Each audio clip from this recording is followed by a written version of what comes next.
Arsenal must use the ball better, and in this two-part mini-series, I'll be exploring how that can be done. Now, lots of these ideas and slight criticisms are topics that I've brought up on the channel already, and I'm going to start in this part 1 video in relation to how Arsenal can make the turnover count, and also having players who can operate in bigger zones of influence. What do I mean? Well, I'm going to get into that today, before moving on to part 2, where I'm going to touch on the need for greater flexibility in the on-pitch roles of Arsenal's players. But we're going to start with part 1 and compounding the turnover, really making it count. Arsenal, in my opinion, are the best counter-pressing side in the league. In terms of stats this season, Arsenal have allowed their opponents the second lowest passes per defensive action in the league this season, and that's significantly lower than Pep Guardiola's Manchester City, and in comparison to the other two big man-man pressers and aggressive, suffocating pressers in the league, namely Brighton and Tottenham, Arsenal have a considerably less expected goals conceded than those two sides. So what it shows is that Arsenal have a very aggressive and very effective suffocating man-man press when they opt to go that way. But we do not make this ascendancy count. There's been a lot said, of course, about how good we are out of possession. But for me, I'm going to critique the follow-up on that and what we do when we do turn the ball over and it does transition into our possession. We have the ability to really kill sides with one turnover, put the wind out of their sails, but that's only if we do it right, and we have not seen that regularly enough yet. And it is because our decision making in whether we look to play fast or retain and secure the ball after winning it back isn't mature enough yet. Thus, it often feels like we have to really toil for a goal, even if it feels slightly inevitable that we are going to get that goal. And this lack of maturity, in a way, is what's keeping us from blowing teams away at times, or winning the key moments. To flesh out my point a little bit more, I'm going to start with analysis of the Spurs game at home for Arsenal, because the game, when I was watching it, I don't think it should have got even to the second half. There was a flawless, immaculate man-man press deployed by Arteta, and we saw that suffocation of the Tottenham initial build-up that we really did require early on. But it was after the turnover and the transition that we didn't use the ball smartly enough.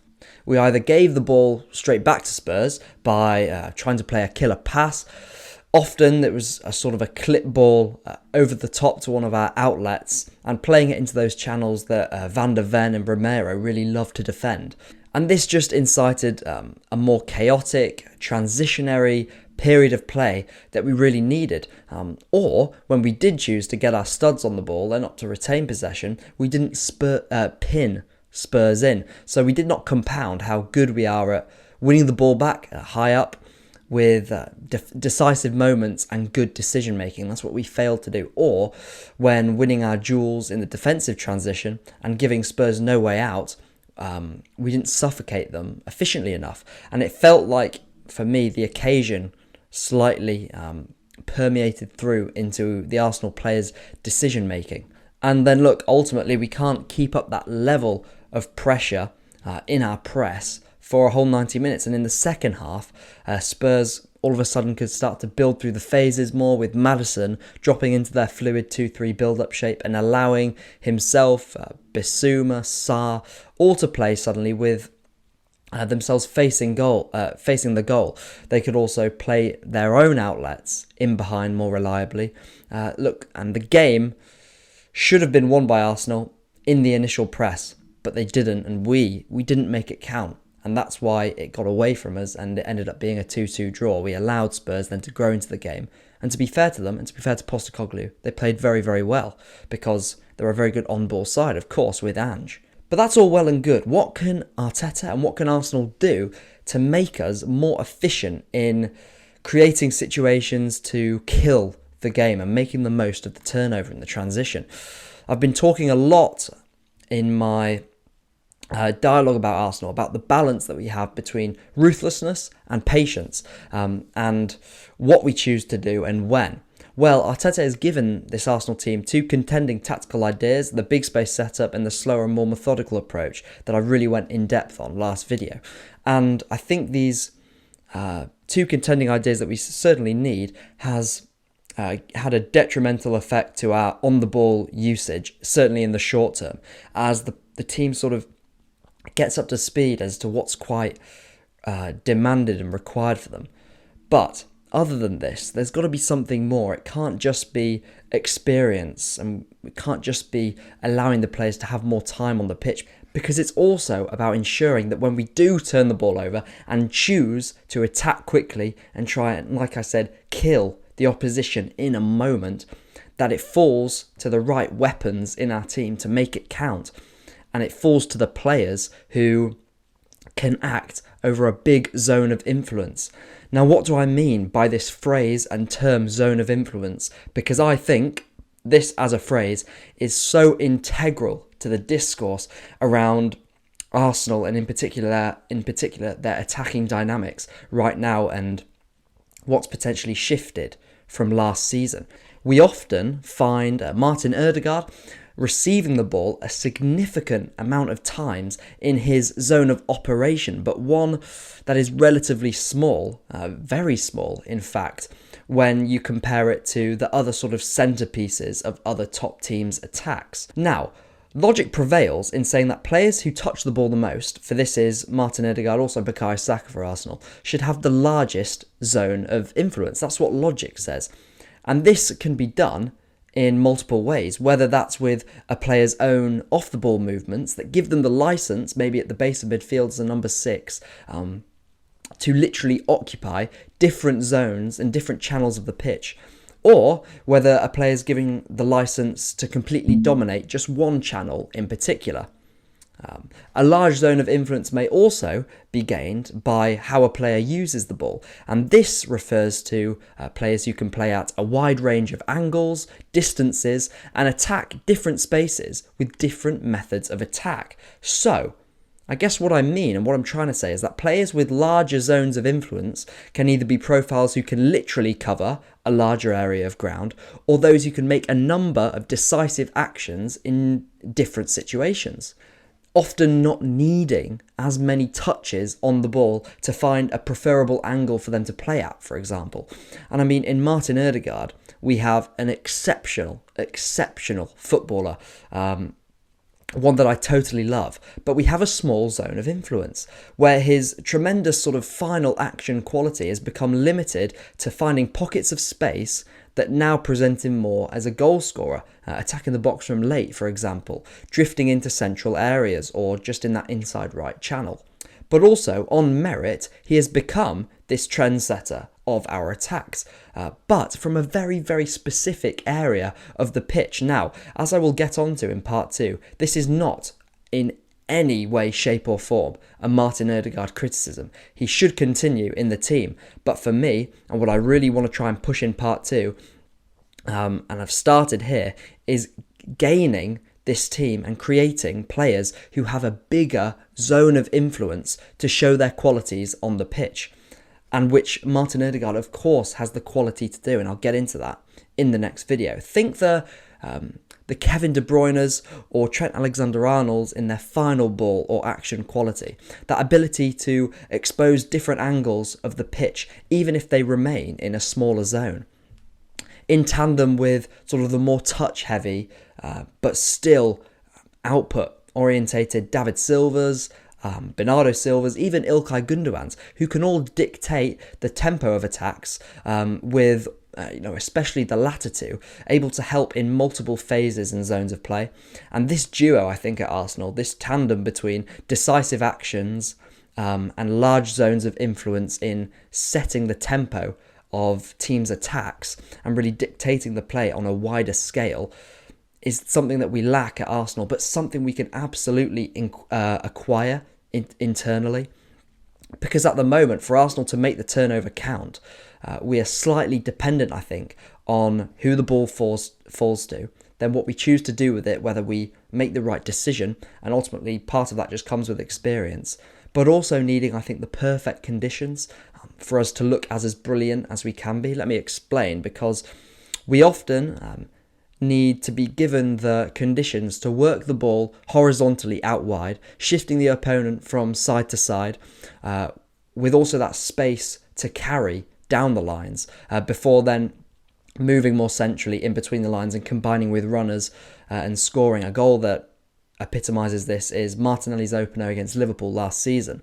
And here we look absolutely devastating, but I don't want to see just one set of attacking perfected. That's good for a good team, but not an elite team. I want a team who, of course, can build up in this slow, methodical and patient manner that Arteta is trying to create, and a side capable of scoring out of absolutely nowhere with literally just one or two touches from the ball. And topically, this was done by our first goal against Lens yesterday evening, with Saka playing into Jesus, who created separation very easily and put a sort of brutal finish into the far corner. On a side note, this simplification of Jesus's actions is something that he needs to learn, and he's so much better as a striker when he does this. And part of the problems here is that lack of second phase presence at times, and certainly the lack of that second phase presence on the left hand side, where if you look at our dynamics, other than Zinchenko, who of course needs again the perfect conditions to be able to consistently invert from left back into midfield, because of course at times he's forced to play as a left back in a nominal back four.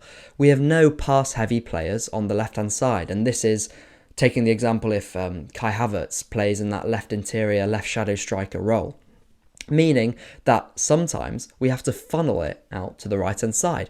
And I think in this dichotomy between right and left for us, something that last season we certainly didn't see, we now all of a sudden this season try to overload the left hand side to exploit sort of a Saka 1v1 on the far side.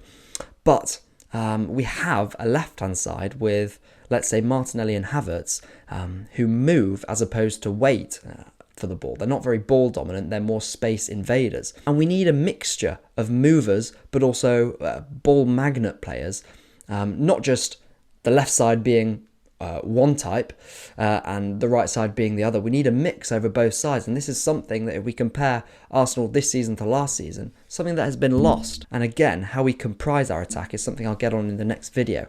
You know, I want players alongside Martin Odegaard who are able to open up the pitch, play that foil to how deadly Odegaard can be in his own sort of zone of operation. The players who delight in playing passes and moving, creating chances at a number of different angles, and thus make us more comfortable when building up the ball in different directions. I think players and the roles that they are given are integral to this video and the point of us being better in how we use the ball.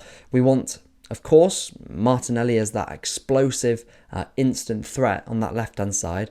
Havertz to be able to dominate the inbox actions as well as his sort of defensive side of the game. And also, I think, have the heartbeat of our final third play, have the idea of sort of shared load and the creative and goal-scoring functions from our attack can be shared at once by Odegaard, Vieira, Saka, even Declan Rice. We have so much flexibility and adaptability within us, as I've stressed and really been preaching all of pre-season and this season. So it would be a real shame for this not to be tapped into optimally, ultimately.